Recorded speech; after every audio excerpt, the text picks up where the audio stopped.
Ito, challenge, pahina ng sampal.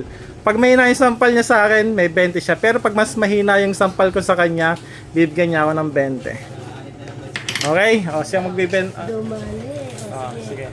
Sige, ikaw mauna. Ako naman. Ako naman.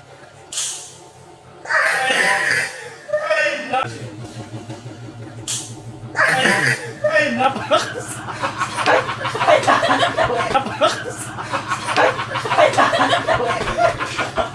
Sino kayo? Sino kayo? May lang siya, may lang. May 20 ka!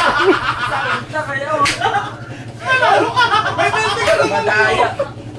May 20 ka, di ba? Ano lang to? Ano ba yan? Ikaw.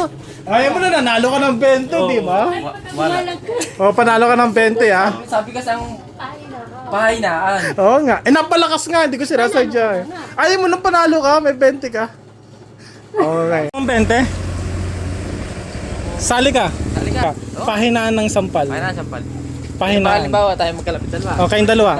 Dito. Tatampin kita kung sino pinakamahina siya panalo. Oh, ako yung judge. Ako yung judge, syempre. Nakabayti ng awal. O, si Bolong. Gusto mo? Kayong dalawa. Kayong dalawa. Pahinaan kayo. Pamalakasan! Pahinaan lang. Okay, sali ka sa challenge. Pahinaan kayo ng sampal. Ako yung mag-judge kung sino pinakamahina. Ano? Game? Kung sino yung pinakamahina na sa sampal. Game! Dapat yung pag-judge mo, dapat kung sino yung mabilis at mabagal, ha. Okay, sasali din siya sa challenge. O, para sa 50 pesos, kung sino ang pinakamahina sa sampal. Payag ka ba sa challenge, pahina ng sampal? O, go o hindi? Dali na! Okay! Sige, pahina ng sampal, ha. Sige, ikaw una. Si kalaban mo si Nene. Una po.